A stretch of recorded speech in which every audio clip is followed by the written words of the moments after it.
Welcome, today in front of me iPhone 14 Pro and I'll show you how to turn on and turn off silent mode on this device.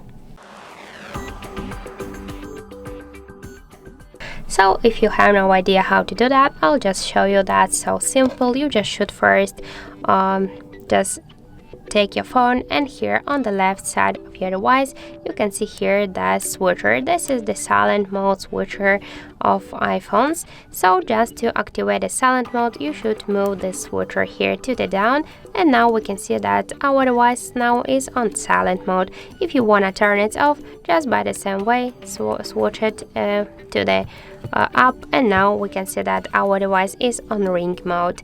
And that's it.